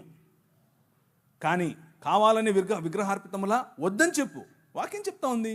అలా చేస్తే పోలా? దానికి దాన్ని ఏమంటారు, థియోలాజికల్ ఇది చేయాలా? ఇప్పుడు ప్రార్థన చేసుకుని మనం ఒక శివాలయంలోకి వెళ్ళి వారు భక్తితో శివాలయంలో ఉంటారు, శివుణ్ణి పూజిస్తారు. మనం వాళ్ళని అవమానపరుస్తూ అక్కడికి వెళ్ళి ప్రార్థన చేద్దామా? యేసు ప్రభువా, ఈ శివలింగం ఎవరో కాదు, యేసు ప్రభువే అని మనం ప్రార్థన చేద్దామా? అది కరెక్టా? అది వారిని అవమానించినట్లు, మన విశ్వాసాన్ని మనం చాటనట్లు. అలా చేయకూడదు. వీలైనంత వరకు నిక్కచ్చిగా ప్రార్థన చేసుకుని భోజనాన్నైనా దేన్నైనా మనం ప్రభు కోసం చేయాలి. కానీ తెలిసి తెలిసి ఇది ప్రసాదం అని తెలిస్తే అవతలి వ్యక్తితో ఏకీభవించటం లేదు అన్న మాట చెప్పటం కోసం ప్రార్థన చేసుకొని తినాల్సిన అవసరం కూడా లేదు. అసలు తినాల్సిన అవసరం లేదు. అంటే మాకు అర్థమైంది మీరు చెప్పిన సమాధానం బట్టి. ఎప్పుడు తినకూడదు, ఎక్కడ తినకూడదు, ఎలాగో తినకూడదు. Okay, thank you. అంటే ఎవరు కూడా ఓకే సార్, అవసరం లేదు. మనకు థ్యాంక్ యూ. తెలిసి తెలిసి కావాలి. అదొకటి అయితే ఓకే ఒకసారి మరి ఇదే ఇదే విషయం ఆ రోజు మీరు డిబేట్లో ఎందుకు ప్రస్తావించలేదు? నేను వచ్చినది కాదు. అంటే ఒకవేళ అది పిల్లలు నేను వచ్చినందుకు కాదు. నన్ను ఎందుకు పిలిస్తే మీరు? అదే అదే చేసిపోయాను. మీరు నన్ను ఇప్పుడు నేను వచ్చినప్పుడు మీ ఒపీనియన్ చెప్పేవాడిని. మీరేమో బాండ్ పేపర్లు పట్టుకొచ్చి సైన్ పెట్టించుకుంటారు నాతో. వీళ్ళండి సామాన్యులు కాదు వీళ్ళు. ఆ కోర్టు రూమ్లో నేను కూర్చోబెట్టినట్టు బాండ్ పేపర్లు పట్టుకొచ్చారు, సైన్ పెట్టించారు నాతో. అమ్మో, మామూలు వాళ్ళు కాదు వీళ్ళు. సరే అని చెప్పి సైన్ పెట్టి నేను గమ్మున నవ్వుకుంటూ అందరినీ సెట్ చేసుకుని వెళ్ళిపోయాను. నా పని చేసుకుని నేను మీరు పిలిచిందే చేశాను. ఇప్పుడు పిలిచింది దేనికి? డైరెక్ట్ మిమ్మల్ని. అప్పుడు చేతులా? అవును సార్. అయితే ఆ బాండ్ పేపర్ తీసుకొచ్చింది మేము కాదు సార్, అటు నుంచి వచ్చాయి. నాకేం తెలుసండి అది నువ్వు తెచ్చావా ఎవరు తెచ్చారు నాకేంటి? ఆడ ఉందా లేదా? అక్కడికి వచ్చే వరకు కూడా తెలియదు సార్ బాండ్ పేపర్లు ఉన్నాయన్న సంగతి. అది నాకు ఒకవేళ ఒకటి సార్ నేనేం మాట్లాడాలి? ఒకటి సార్, ఒకవేళ నేనేం మాట్లాడలేదు ఇప్పుడు. ఆ రోజు మీకు అవకాశం ఉంటే ఇదే విషయాన్ని 100% నిర్మోహమాటంగా చెప్తాను. ఎక్కడైనా చెప్తాను, ఎప్పుడైనా చెప్తాను. అది కావాలి సార్, నిర్మోహమాటంగా చెప్తాను. అది ఇప్పుడు కాదు, ఎప్పుడైనా చెప్తాను, చెప్తూనే వస్తున్నాను. అది నాకు ఏమాత్రం ఇబ్బంది లేదు ఆ విషయంలో. ఇది నా స్టాండ్ పాయింట్. సరే సార్, డిబేట్ని బట్టి ఇప్పుడు మిమ్మల్ని డైరెక్ట్గా అడుగుతున్నా సార్. అసలు పబ్లిక్ మీరు ఏ క్లారిటీ ఇవ్వాలనుకుంటున్నారు ఆ డిబేట్ విషయంలో, ఆ జరిగిన డిబేట్ విషయంలో? No comments. ఏం మాట్లాడకూడదని మీరు సైన్ పెట్టించుకున్నారు నాతో. వీళ్ళు సైన్ పెట్టించుకున్నారండి బాబు. ఇది అయిపోయిన తర్వాత ఏం మాట్లాడకూడదని సైన్ పెట్టించుకున్నారు. ఇప్పుడు మళ్ళీ అడుగుతావేంటి? No comments. సైన్ పెట్టించుకున్నది వాళ్ళు సార్, మాకు సంబంధం లేదు ఆ విషయం. ఇప్పుడు అడిగేది నేను సార్. అయినా మీరు నేను పెట్టలేదులేండి.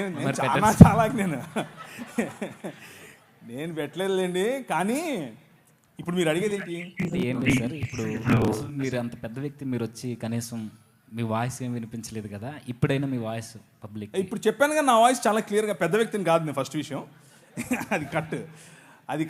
రెండు అంటే వయసులో పెద్ద అంటున్నావా, ముసలోడు అంటున్నావా నన్ను? ఇప్పుడే అయ్యగారితో ఆశీర్వాదం తీసుకున్నాను. అయ్యా మీలాగా నేను 90 ఏళ్ళు బతకాలి అని ఆశీర్వాదం చేయండి.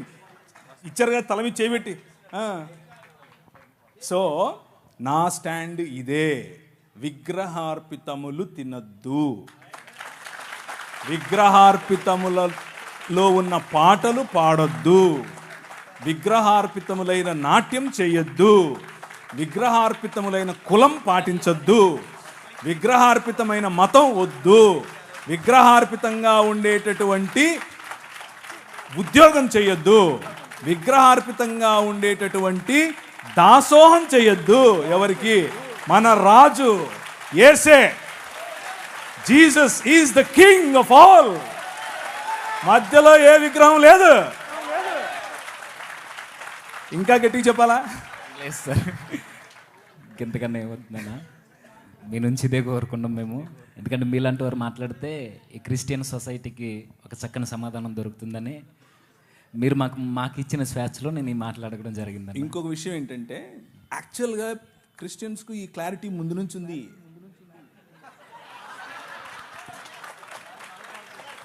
లేదని మీరు అనుకుని నేను తప్పు చెప్పానా సార్? ముందు నుంచి ఉంది, ఇది అందరికీ తెలిసింది. లేదు అని మీరు అనుకుని దాని మీద చర్చ చేసి మళ్ళా ఉందని తెలిసి మళ్ళా లేదని చెప్పి ఇప్పుడు నాతో చెప్పిస్తున్నారు. మీరు చెప్పండి, తినచ్చా తినద్దా? తెలుసండి వాళ్ళకు. మళ్ళీ మీరు క్రిస్టియానిటీలో క్లారిటీ ఇవ్వాల్సిన అవసరం ఈ విషయానికి లేనే లేదు. ఎందుకు అనంటే అందరికీ తెలుసు. కానీ వాళ్ళ స్ట్రగుల్ ఏంటంటే, యాక్చువల్ ప్రశ్న ఏంటంటే, నాకు తినాలని లేదు కానీ ఎలా నేను అవతలి వాడికి చెప్పాలి, ఎలా అవతలి వ్యక్తిని నేను పోగొట్టుకోకుండా ఆ వ్యక్తితో స్నేహం కంటిన్యూ చేస్తూ ఇది తినకుండా ఉండాలి, ఎలా సాధ్యపడుతుంది అనేదే కన్ఫ్యూజన్. తినకూడదు అనేది తెలీదా మనకు? అందరికీ తెలుసు. సో పద్ధతి ఎలా అనేది నేను మీకు క్లారిటీ ఇచ్చాను.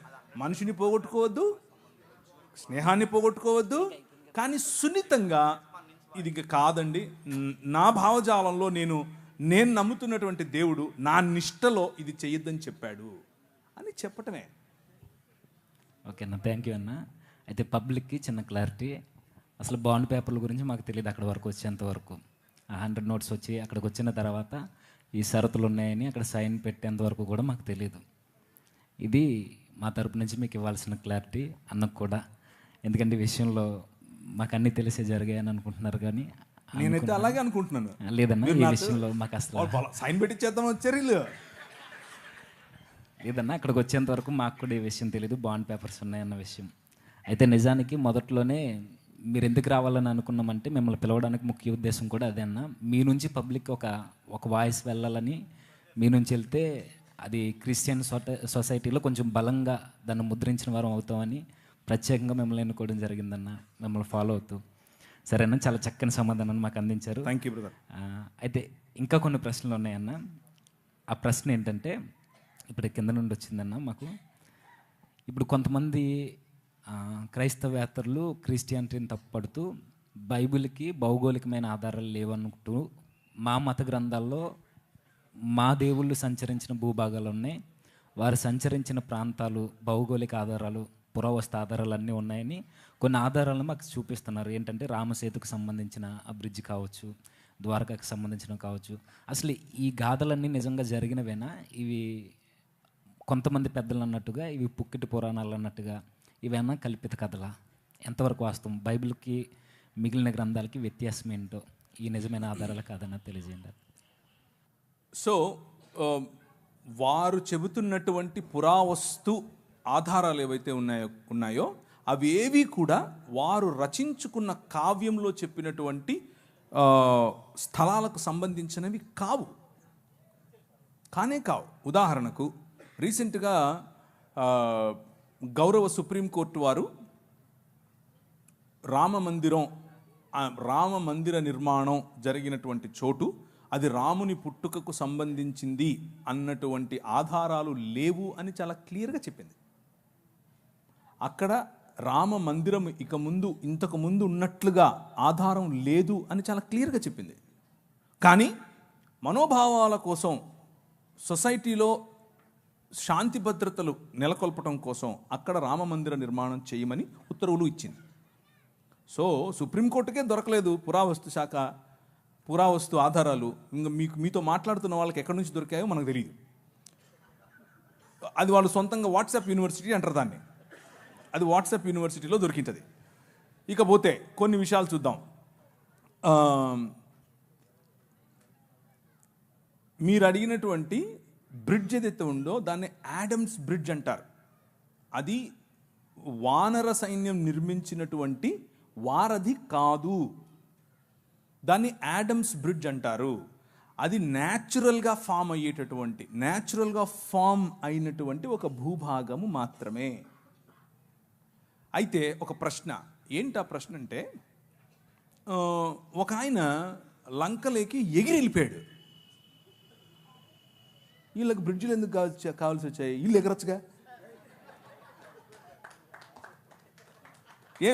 ఇంకో భలే ఉంటుంది చూడండి. ఒక ఆయన విమానం, ఆ రోజుల్లో విమానాలు ఉన్నాయంట, విమానం వేసుకుని పోయాడు. ఎందుకు అని అంటే ఒక ఆయన తలకాయ కింద పెట్టి పైన కాళ్ళు పెట్టి తపస్సు చేస్తున్నాడు, అంటే ప్రార్థన చేస్తున్నాడు. తపస్సు, ప్రార్థన, భగవన్ నామ స్మరణం చేస్తున్నాడు. ఈయన వెళ్ళాడు, విమానం దిగి కత్తి తీశాడు. నీ పేరేంటి అన్నాడు. అంటే నా పేరు, నేను ఫలానా కులానికి చెందినవాడిని అని అన్నాడు. నా పేరు చెప్పాడు, అంతే, వేసేసాడు. మరి ఆ రోజు విమానం ఉండింది, అంతకుముందు ఎందుకు లేదు? అప్పటికి ఇంకా కనుక్కోలేదా? సో పురావస్తు అని అడిగితే సరిపోదు, పురావస్తు శాఖ వాళ్ళు ఇచ్చే ఆధారాలు ఉండాలి కదా. కథలోనే ఇన్ని పొరపచ్చాలు తెలిసిపోతున్నాయి మనకి. విమానం ముందు, ఇప్పుడు అక్కడ యుద్ధం అంతా అయిపోయిన తర్వాత వారధి మీద వచ్చారా? లేదు, విమానంలోనే వచ్చారు, పుష్పక విమానంలో వచ్చారు. అంతకుముందు ఎందుకు లేదు? అది ఇట్లాంటి ప్రశ్నలు చాలా అవుతాయండి ఇంకా. సో అదే వారద అవసరం లేదు. ఈ మాటలు ఏవైతే చెప్తున్నారో ఇవి తరువాత లేటరల్ డెవలప్మెంట్స్ అంటారు వీటిని. అంటే తరువాత డెవలప్ చేసుకున్నటువంటి ఆధారాలు, తరువాత డెవలప్ చేసుకున్నటువంటి కాన్సెప్ట్స్. సో అవి నాకు అర్థమైనంతలో, నేను రికార్డెడ్గా చెప్తున్నాను, నేను చదివినంతలో పుల్లెల రామకృష్ణుడు గారు రాసినటువంటి, వారు తర్జుమా చేసినటువంటి వాల్మీకి రామాయణం నేను చదివాను. అది కూడా దేనికి చదివాను అంటే, మన హిందూ మిత్రులు కొంతమంది వారు వేసే ప్రశ్నలకు సమాధానం చెప్పడం కోసం అదే పనిగా కూర్చొని అన్ని కాండాలు క్షుణ్ణంగా అర్థం చేసుకుంటూ లైన్ బై లైన్ అండర్లైన్ చేసుకుంటూ చదివాను. కానీ అందులో వారు ప్రస్తావించినటువంటి స్థలాలు కానీ, వారు ప్రస్తావించినటువంటి మనుషులు కానీ, వారు ప్రస్తావించినటువంటి కోటలు కానీ, వారు ప్రస్తావించినటువంటి భారతంలో కూడా వారు ప్రస్తావించినటువంటి ఇళ్ళు కానీ ఏదీ ఇప్పుడు మనకు లభ్యంగా లేదు, ఏదీ మనకు అందుబాటులో లేదు. ఒకవేళ ఉంటే ఆర్కియాలజికల్ సొసైటీ ఆఫ్ ఇండియా అని ఒక వెబ్సైట్ ఉంది. అది భారతదేశ పన్ను, మనమందరం పన్ను కడతాం, భారతదేశ గవర్నమెంట్ వాళ్ళు ఆ వెబ్సైట్ పెట్టారు. అందులో తప్పకుండా ఉంటుంది. లేదు, బౌద్ధానికి ఉంది, జైనానికి ఉంది, క్రైస్తవానికి ఉంది. అశోకుడు జీవించిన కాలంలో శిలాఫలకాలు పెట్టాడు. అందులో అరమైక్ భాష ఉంది, అందులో తమిళ భాష ఉంది, అందులో పాలి ధమ్మలిపి ఉంది. సంస్కృతం లేదు, హిందీ లేదు, ఏం లేదు. సో ఇది ఈ పురావస్తు శాఖకు సంబంధించినటువంటి ఆధారాలు, ఉదాహరణకు లిపి, ఉదాహరణకు ఉదాహరణకు శిలా శాసనములు, ఉదాహరణకు మందిరములు, ఇలాంటివేవి కూడా వాళ్ళు చెప్తున్నట్లుగా లక్షల సంవత్సరాల క్రితం ఉన్నాయి, ఏమీ లేవు. అదంతా బూటకం. కొద్దిగా ఎప్పటి నుంచి మొదలైంది ఈ ఆధారాలు దొరకటం అని అంటే, క్రీస్తు శకం 2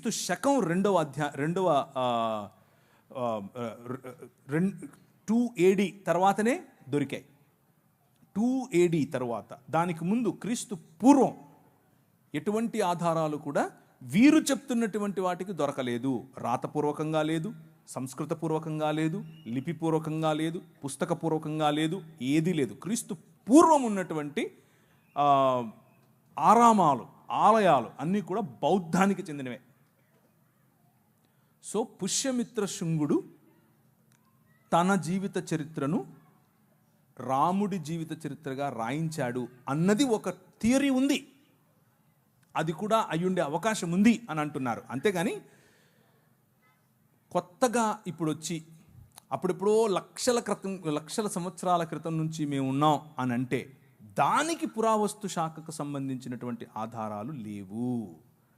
సింపుల్ కాన్సెప్ట్ అర్థం చేసుకోండి. మనిషి వనవాసిగా ఉండి, ఆ తర్వాత మెల్లిమెల్లిగా రాతి యుగం, ఆ తర్వాత మెల్లిమెల్లిగా లోహయుగం, అంటే మెటల్ ఉపయోగించిన యుగం. దీనికి పురావస్తు శాఖ వాళ్ళు డేట్స్ వేసి పెట్టారు, ఎప్పటి నుంచి ఎప్పటి వరకు ఈ యుగం, ఎప్పటి నుంచి ఎప్పటి వరకు ఈ యుగం అని. మెటల్ ఇన్వెంట్ చేసిన తర్వాత వచ్చినటువంటి యుగం ఏదైతే ఉందో, రాతి యుగం తరువాత, మెసొపటోమియా తరువాత ఈజిప్షియన్ సివిలైజేషన్, అంటే మోషే సమయం, ఆ సమయానికి మెటల్ డెవలప్ అయింది, ఆ సమయానికి లోహం డెవలప్ అయింది. కనుకనే రథాల యొక్క మొట్టమొదటిసారి రథాల వాడటం, మొట్టమొదటిసారి గుర్రాలు రథాలు కలిపి వాడటం ఈజిప్షియన్ సివిలైజేషన్లో మనం చూస్తాం. గుర్రాలు ఆ తరువాత దాదాపు కొన్ని వందల సంవత్సరాల తర్వాత మెల్లిమెల్లిగా ఈ జంబూక ద్వీపం అని పిలువబడినటువంటి భారత ఇండియన్ సబ్ కాంటినెంట్ అనేదైతే అంటున్నామో ఆ ప్రాంతాలకు వచ్చాయి. గుర్రాలు వచ్చింది మోషే తరువాత యుగంలో, మోషే మరియు ఈజిప్షియన్ సివిలైజేషన్ తరువాతి కాలంలో, అంటే క్రీస్తు పూర్వం మహా అయితే 1000 సంవత్సరాలు.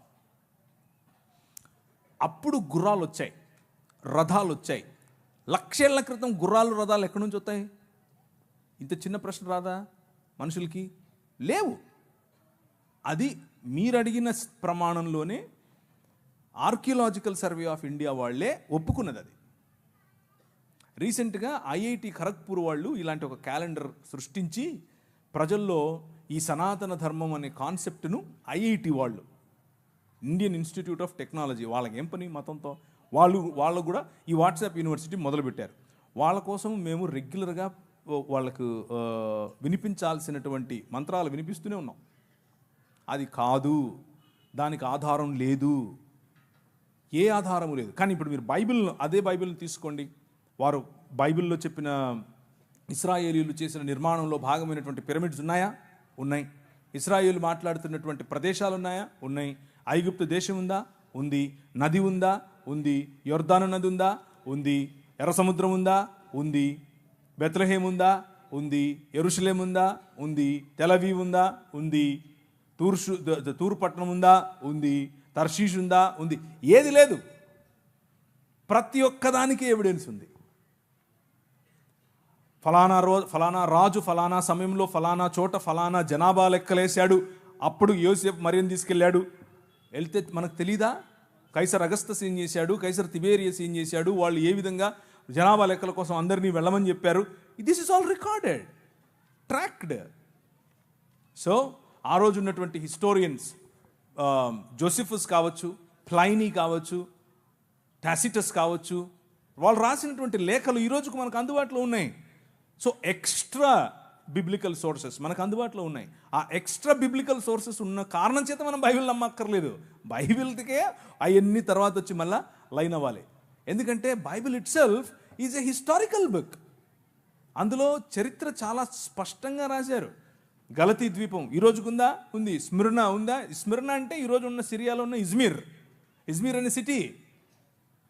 ప్రతి సిటీ ఈరోజు మనం కొన్ని మునిగిపోయాయి, కానీ మెజారిటీ ఆఫ్ ప్లేసెస్ ఈ రోజుకు ఉన్నాయి.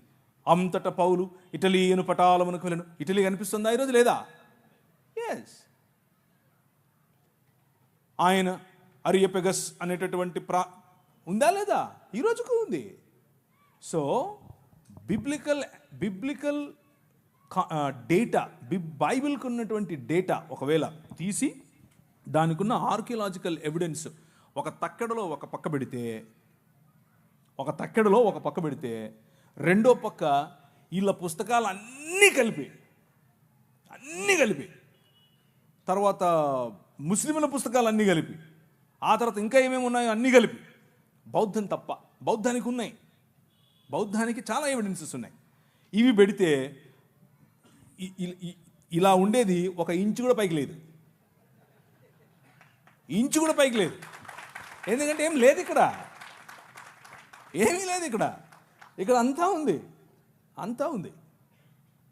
సో మీరు అరిస్టాటిల్ నమ్ముతారు, అరిస్టాటిల్కి ఎవిడెన్స్ లేదు. మీరు అలెగ్జాండర్ ది గ్రేట్ నమ్ముతారు, అలెగ్జాండర్ గ్రేట్ ఎవిడెన్స్ లేదు. యేసు ప్రభుకు ఎవిడెన్స్ ఉంది. అరిస్టాటిల్ పంపగా వచ్చిన దాన్ని ఏమంటారు, గ్రీక్ ప్రపంచాన్ని జయించాలనుకున్నటువంటి ఈ అలెగ్జాండర్ ది గ్రేట్ వారి పిల్లల ఒకడైనటువంటి ఈ శంగులు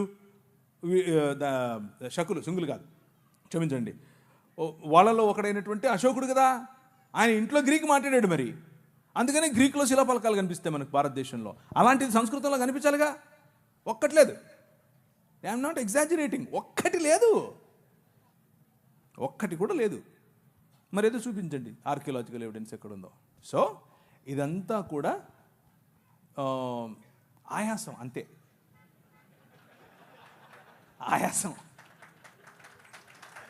ఆయాసం తప్ప ఏమీ లేదు. ఎందుకంటే ఇక్కడ సబ్జెక్ట్ ఉంది, అక్కడ ఏమీ లేదు కాబట్టి ఆయాసపడాలి. నీకు అని చెప్పాలి. అవతలుడు ఏం అనక ముందే మనమే అనేసామనుకో, అవతలుడు ఏమండు కదా అని. అలా ఏం కాదు, మనం ప్రశ్నిస్తూనే ఉంటాం. రైట్? ఓకేనా, థ్యాంక్ యూ అన్న.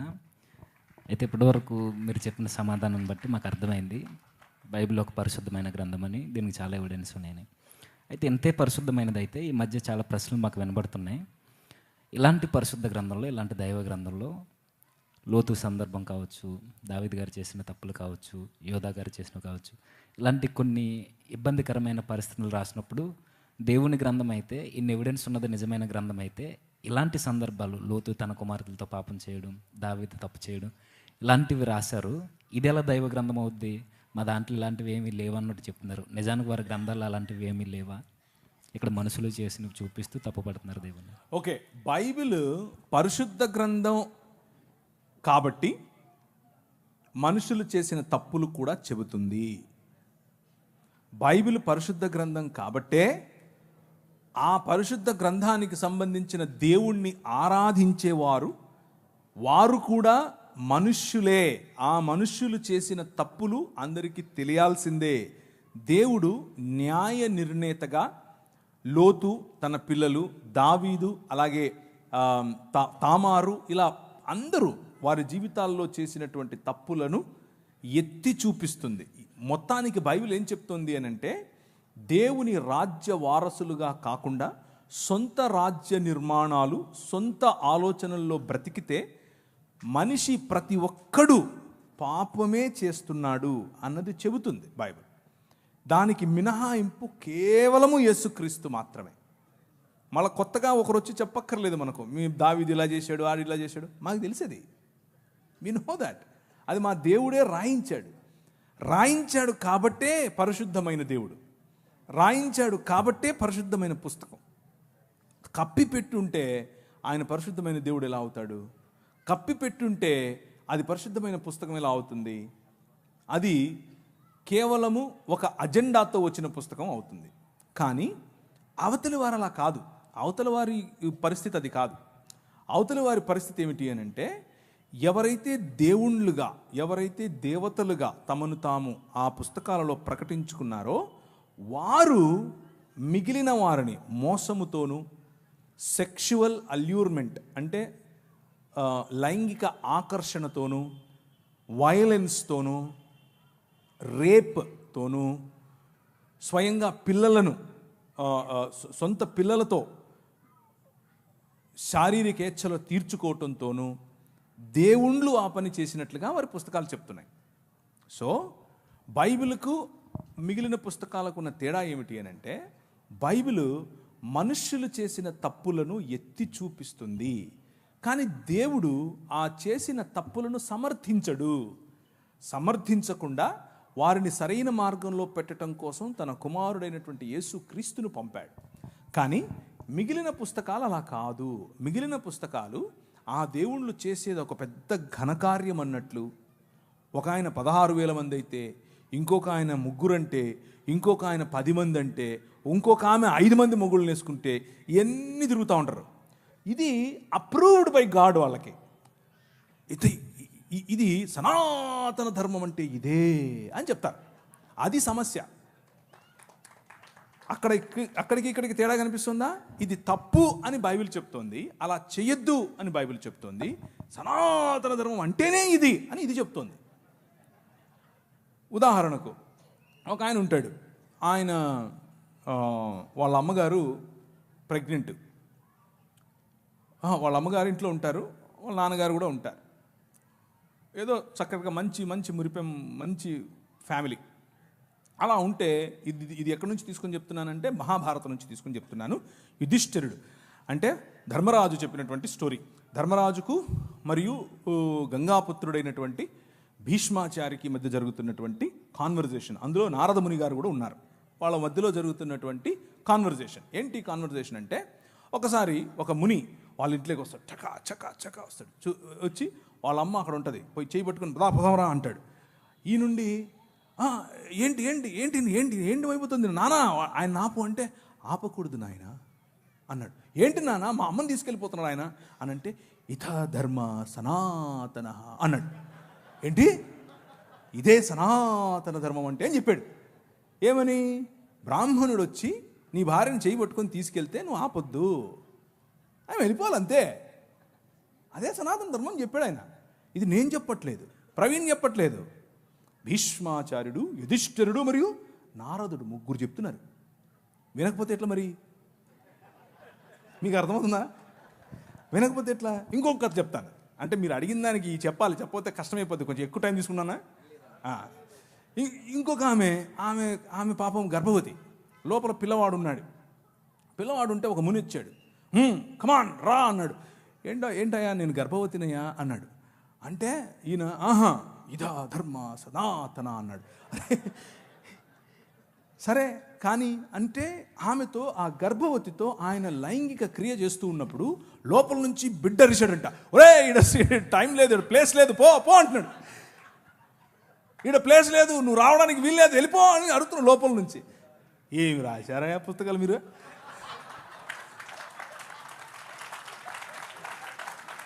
మీరు వచ్చి బైబిల్ని అడుగుతారా?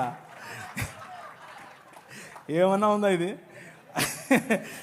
అంటే ఎంత అన్సైంటిఫిక్ చూడండి. లోపల ఉన్న పిండం అరుస్తే కూడా తెలుసుకోలేనంత వాడిని తీసుకొచ్చి నువ్వు పుస్తకాలు రాసుకొని ఇది సనాతన ధర్మం అని చెప్తావు మాకు. కాబట్టి Bible is a matchless book. Matchless. No science, no mythology, no Quran, no Gita, no anything can stand in front of Bible. Bible ఎదురుగా ఏది నిలబడలేదు. అంత గొప్పది బైబిల్. అది కేవలం ఊరికి స్టేట్మెంట్ కోసం చెప్తున్నాను అనుకోవద్దు. 24 ఏళ్ళు చదివిన తర్వాత చెప్తున్నా. 24 ఏళ్ళ నా కఠోర పరిశ్రమలో నాకు తేలింది ఇది. దాన్ని కొట్టేది రాలేదు, ఇక రాదు. అది బైబిల్.